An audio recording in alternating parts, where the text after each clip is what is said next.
Good evening. It's Friday, March 19, 2021 here in Cebu City. I'm Cherry Ann Lim and this is SunStar Tonight.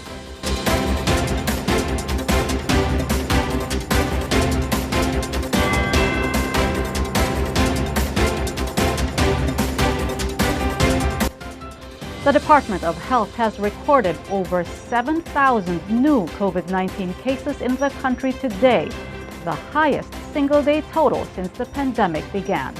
Chari Coronel reports. The Department of Health has reported 7,103 new infections of COVID-19 in the country today, bringing the total cases to 648,066. This is the highest single-day tally in the Philippines. The daily positivity rate also rose to 15%. Of the total cases, 73,264 are active cases. Mortalities remained low, with 13 additional deaths today, which raised the death toll to 12,900. There were 390 additional recoveries, increasing the total recoveries to 561,902. Meanwhile, the Cebu City government conducted a vaccine simulation today at Don Bosco Youth Training Center in Barangay Punta Princesa.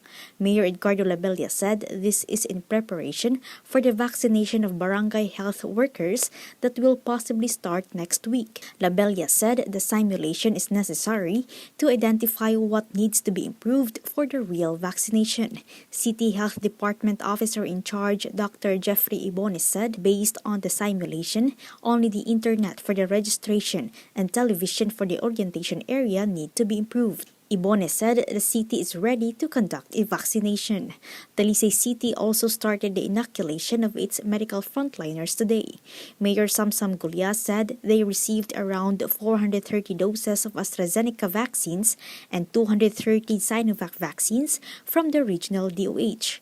Gulyas expressed that while he wanted to assure his constituents of the vaccine's safety and efficacy by voluntarily getting himself vaccinated, he wants to prioritize his medical workers first. Though he clarified that the inoculations are voluntary, Gulyas urged the city medical personnel to avail of the vaccines after seeing doctors in private and public hospitals getting it first. Chari Coronel, SunStar Tonight. 2 persons have been arrested for producing and selling fake RT-PCR test results carrying the logo of the Vicente Sotto Memorial Medical Center. Chari Coronel reports. The Vicente Sotto Memorial Medical Center in Cebu City has reminded the public to report those who are engaged in faking RT-PCR test results. This after the National Bureau of Investigation Central Visayas arrested 2 persons over producing and selling fake COVID test results that carry the hospital's logo during an entrapment operation. The arrested persons were Rogelio Sumalinog Nebres, who was arrested at Pier Uno in Cebu City, and Kim Sultan Busara, who was arrested in his shop in Colon Street. Based on the report, Nebres and Busara produced and sold fake RT-PCR test result for 1,500 pesos, which can be released in just an hour. NBI Central Visayas said that majority of the customers of the suspects are travelers going to Tubigon and Tagbilaran, Bohol.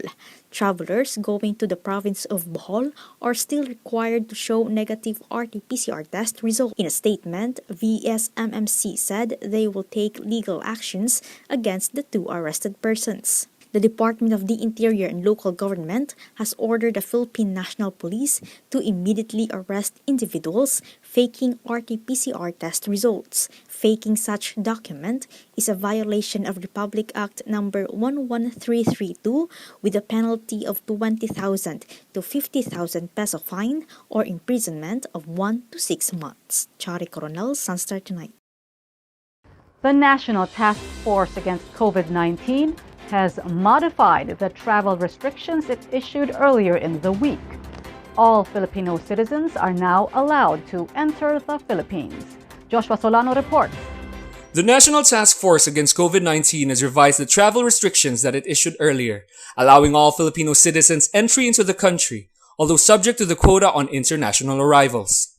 The revised protocol will be enforced from March 22 until April 21, 2021. Foreigners are still temporarily barred from entering the country, except for diplomats and members of international organizations and their dependents who hold a 9C visa, foreign nationals involved in medical repatriation, foreign seafarers under the Green Lanes program for crew change, foreign spouses and children of Filipino citizens with valid visas, emergency, humanitarian, and other analogous cases approved by the NCF. Both Filipinos and foreigners will be subject to the arrival quota of only 1,500 international arrivals per day, as set by the Department of Transportation.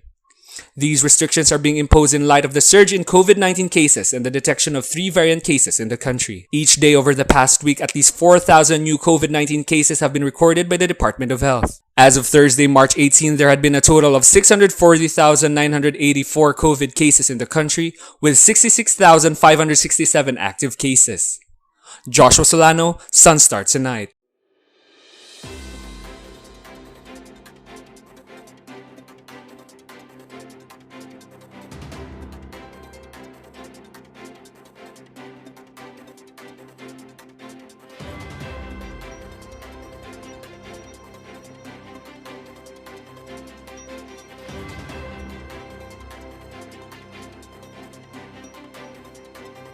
Pag-asa has not yet declared the start of the summer season, yet we've already been experiencing warm and humid weather.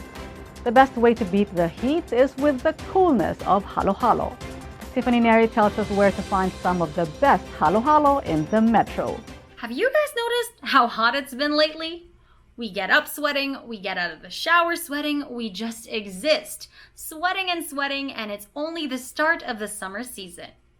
To beat the heat, not only should we stay hydrated, but we can also treat ourselves to something nice and cooling. For tonight, we're going to be talking about the origins of one of the country's favorite beat the heat treats, the halo-halo. And we're also going to be naming 3 good places to get them here in Cebu based on the best of Cebu. What is a halo-halo? If you're not a native and you hear the word for the first time, halo-halo sounds like a playful way of saying hello. Though it is a welcoming way to introduce foreigners to our food and cultural desserts, halo-halo actually quite literally translates to mix in Filipino. It's a treat made up of shaved ice, condensed milk, mango beans, and other sweet condiments like sago, nata de coco, pinipig, ube, cornflakes, leche flan, and more. Halo-halo recipes vary depending on preference and local specialty. Some say that halo-halo was inspired by a Japanese sweet treat called kakigori, a shaved ice dessert with condensed milk, red mango, and kidney beans brought about by the Japanese settlers during the pre-war period. The icy dessert captured the Filipinos' palates, and after the war, they adapted the dessert to suit their preferences, like adding ube jam and ice cream to the mix. Thus came the birth of the halo-halo. You can grab really good versions of it at Joanna's Halo-Halo Snack and Shop, the winner of Best of Cebu's 2020 Best Halo-Halo.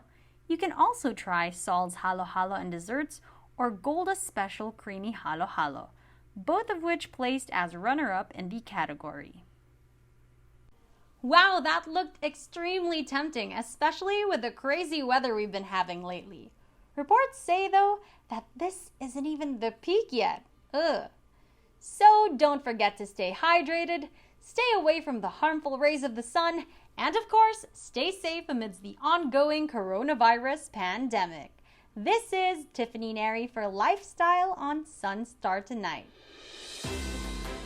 To get the latest, visit www.sunstar.com.ph. Follow us on our YouTube channel and official social media accounts on Twitter and Facebook. I'm Cherry Ann Lim, and this has been SunStar Tonight. See you again next week. Good night.